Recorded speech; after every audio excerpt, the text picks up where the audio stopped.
성경의 숲을 걷다. 오늘은 여호수아서 마지막 장인 여호수아 24장입니다. 어제 여호수아 23장에 실로에서 이스라엘 지도자들을 모아놓고 설교한 여호수아는 이제 장소를 옮겨 세겜에서 온 이스라엘 백성들에게 마지막 고별 설교를 합니다.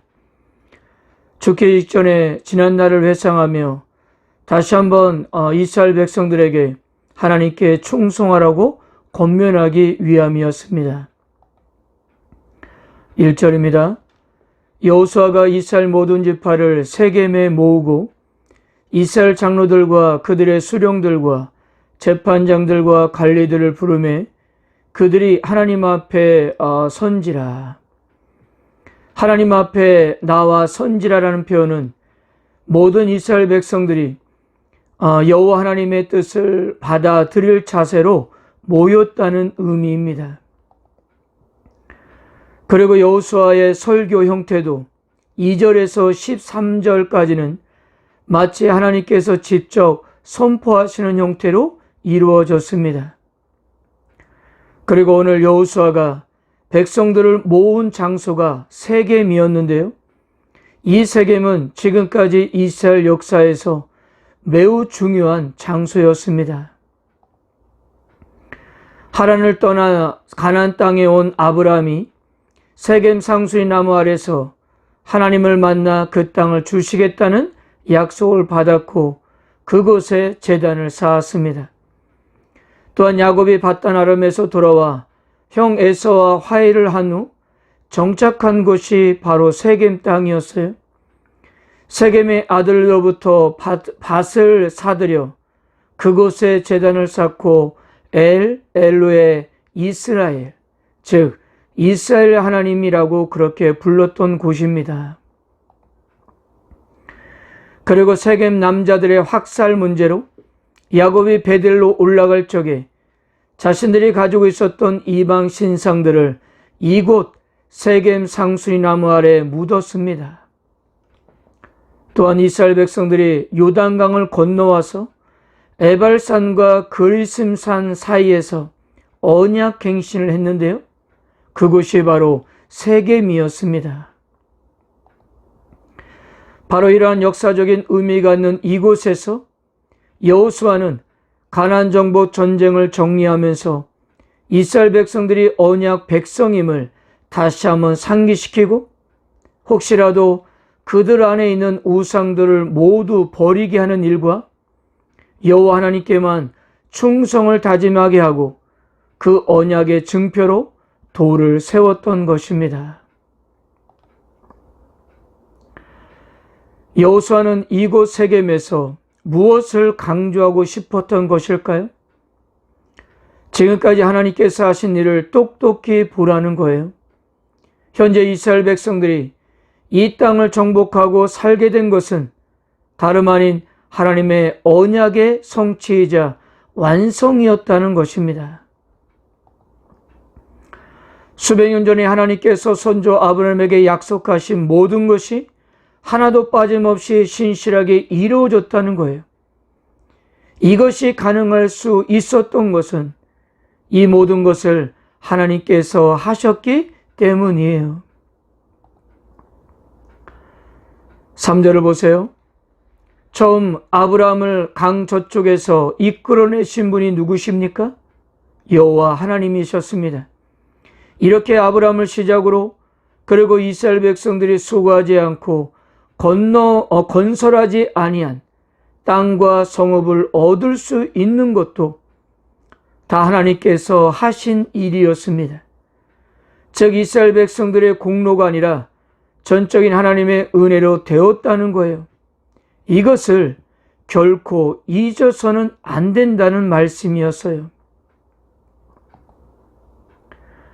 그래서 여호수아는 이렇게 권면했습니다. 14절입니다. 그러므로 이제는 여호와를 경외하며 온전함과 진실함으로 그를 섬기라.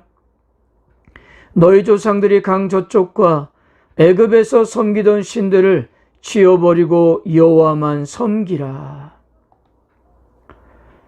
자, 이 권면은 앞으로 이스라엘이 하나님께 대해 가져야 할 자세를 함축적으로 보여주고 있습니다.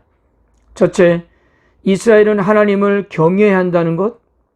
둘째, 이스라엘은 하나님을 경배하는 데 있어서 성실해야 한다는 점이고요. 셋째, 이스라엘은 하나님을 사랑하는 일에 있어서 진실해야 한다는 것입니다. 넷째는 이스라엘은 사람의 모든 영역에서 하나님을 섬겨야 한다는 것이었습니다. 그러면서 여호수아 자신은 이렇게 결단했습니다. 15절입니다. 만일 여호와를 섬기는 것이 너에게 좋지 않게 보이거든 너희 조상들이 강 저쪽에 섬기던 신들이든지 또는 너희가 거주하는 땅에 있는 아모리족 속의 신들이든지 너희가 섬길 자를 오늘 택하라. 오직 나와 내 집은 여호와를 섬기노라 하니. 여러분들도 아시겠지만 하나님은 선택의 대상이 아니라 언제나 선택의 주체이십니다. 우리가 하나님을 선택하는 것이 아니라 하나님께서 우리를 선택하시는 거예요. 이런 점에서 하나님의 은혜에 대해 결코 무책임하게 반응하지 말라는 여호수아의 강력한 공고였던 것입니다. 하나님을 선택하지 않으면 결과는 뻔하기 때문이에요. 자, 14절 이후로 흥미로운 구조를 발견하게 되는데요. 중요한 단어들이 반복되는 횟수도 똑같습니다. 먼저 여호와라는 하나님의 이름이 16번이 반복돼요.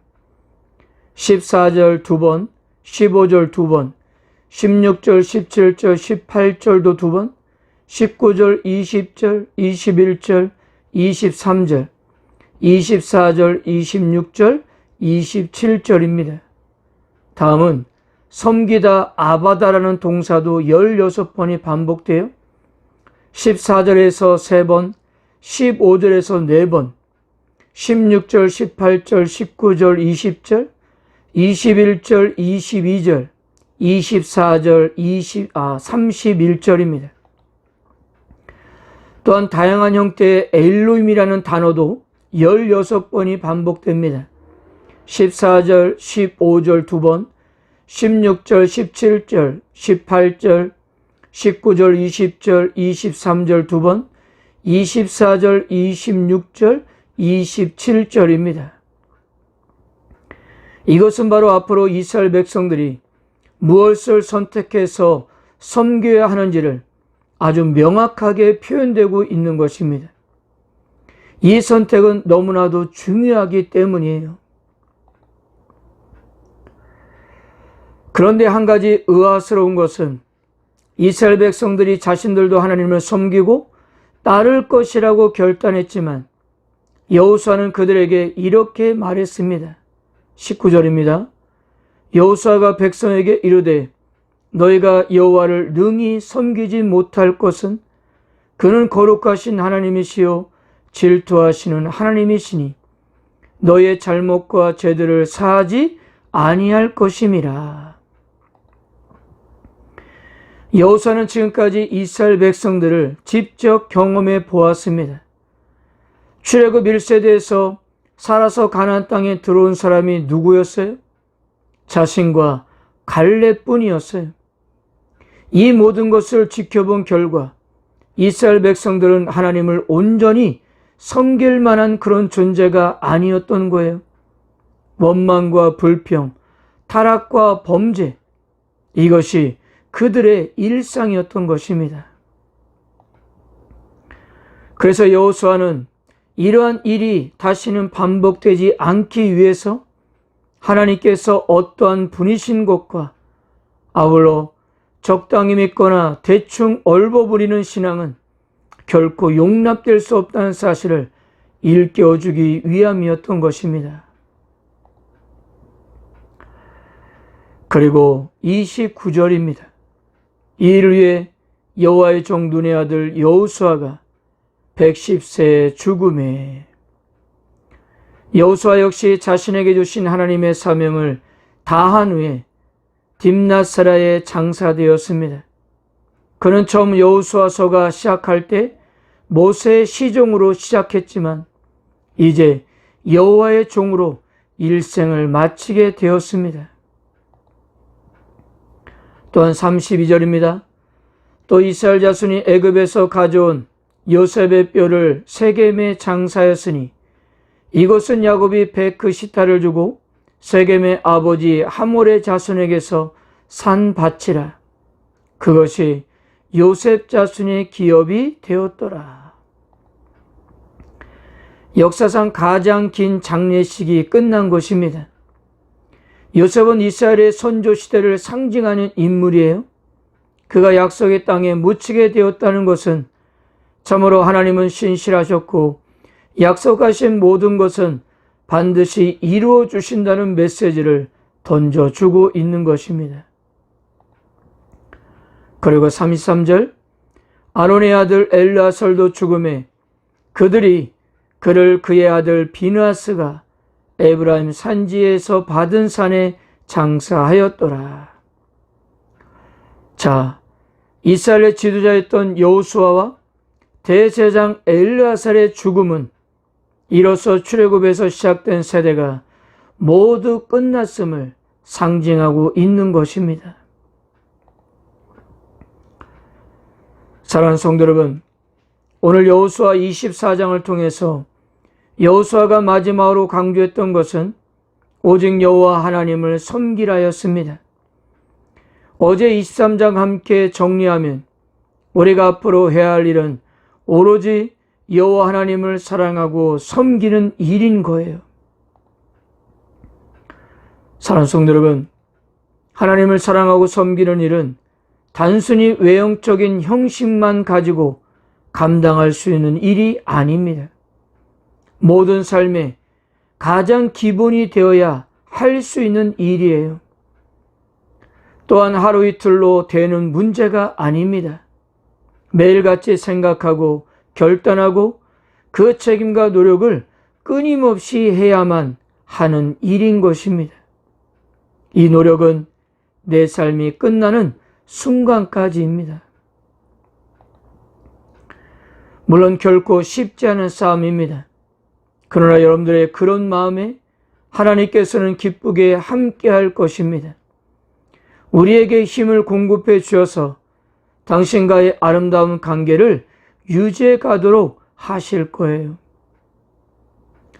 끝까지 신실하신 분은 오직 하나님 한 분밖에 없다는 사실을 믿으시고 오늘도 그분만 바라보시길 바랍니다.